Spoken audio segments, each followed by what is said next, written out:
आज हम आपको कोडरमा के विनोद यादव जी से मिलवा रहे हैं। विनोद जी, आप बताइए कोडरमा की राजनीति के बारे में। ऐसा है कि सबसे पहले हम आपके चैनल को नमस्कार करते हैं, प्रणाम करते हैं और इस इंटरव्यू के लिए आपको धन्यवाद देते हैं। ऐसा है कि कोडरमा पिछले 10 सालों से जो कोडरमा में राजनीति चल रही है वो राजनीति है ही नहीं, वो मात्र कुछ नेताओं की नौटंकी है, भ्रष्टाचार, गुंडागर्दी और ठेकेदारी की एक सुनियोजित साजिश है। राजनीति के नाम पर अभी तक जनता को जो नेता पिछले 10 साल से रहे हैं यहाँ के जनप्रतिनिधि, वो बेवकूफ़ बनाते रहे हैं, वो यहाँ के लोगों को ठगते रहे। उनके लिए जनता के जो अधिकार हैं, जनता की जो मूल समस्याएं हैं, वो उनके एजेंडे में नहीं है। आज आप कभी ब्लॉक चले जाइएगा तो भ्रष्टाचार चरम पर है। मोटेशन और रसीद काटने जैसी चीज़ें दलालों के द्वारा होती है, डायरेक्ट आप करवाने जाएंगे नहीं होता। आप पुलिस थाने में चले जाइए कोई केस करने के लिए, आपको बैरंग लौटा दिया जाएगा, यहाँ तक कि रिसीविंग तक नहीं मिलेगा।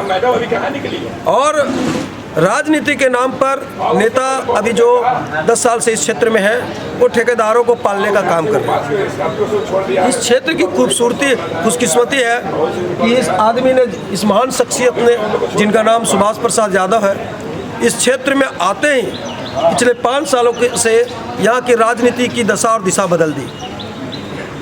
लोगों के घर जाना, लोगों के दुख तकलीफ के बारे में समझना, सुनना और उनको बांटना, उनके सुख दुख में साथ देना, ये जब सुभाष यादव ने शुरू किया तो यहाँ के नेताओं का छाती फटने लगा, क्योंकि उनके संस्कार में ये चीज़ नहीं था, उनके एजेंडे में ये चीज़ नहीं थी कि जनता के लिए कोई सेवा और कोई काम भी करना है, उनके लिए कोई संघर्ष भी करना है।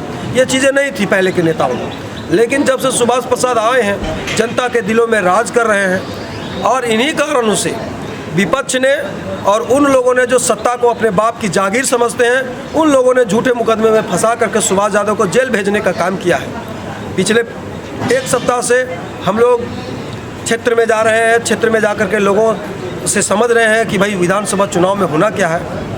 खुले दिल से लोग स्वागत कर रहे हैं, यहाँ तक कि इनके बच्चे बच्चियाँ, इनकी धर्मपत्नी और आरजेडी के और लोग जब जा रहे हैं प्रचार के लिए, उनको भरपूर समर्थन मिल रहा है। हज़ारों लोग सड़कों पर खड़ा होकर इनके जो प्रचार के लिए जो लोग निकले उनका इंतज़ार करते हैं। कहने का तात्पर्य है कि बहुत जल्द इस चुनाव में जो वास्तविक राजनीति होती है उसका रिजल्ट देखने को मिलेगा और 22 तारीख को हम लोग विजय पताका फहराएंगे और उसके बाद इस जनता को, इस क्षेत्र के लोगों को पता चलेगा कि राजनीति क्या होती है।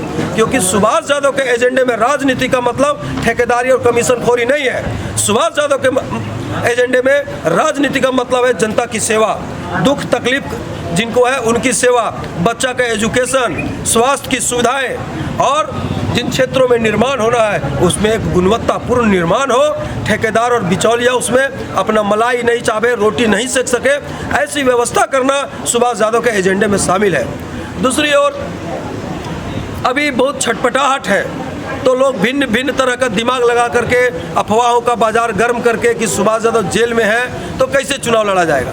आपको हम बता दें कि हजारों निष्ठावान कार्यकर्ता जो राष्ट्रीय जनता दल के हैं मैदान में उतर चुके हैं और वो काली ताकतें जो सेवा करने वाले लोगों को, मेहनत करने वाले लोगों को, जनता के लिए लड़ने मरने और काम करने वाले लोगों को जेल भेजने का काम करती है, उनको जवाब देने के लिए सुभाष यादव के कार्यकर्ता, राष्ट्रीय जनता दल के कार्यकर्ता और लालू यादव के सामाजिक न्याय को मानने वाले लोग मैदान में उतर पड़े हैं। बहुत जल्द 22 तारीख को आपको इसका रिजल्ट देखने को मिलेगा।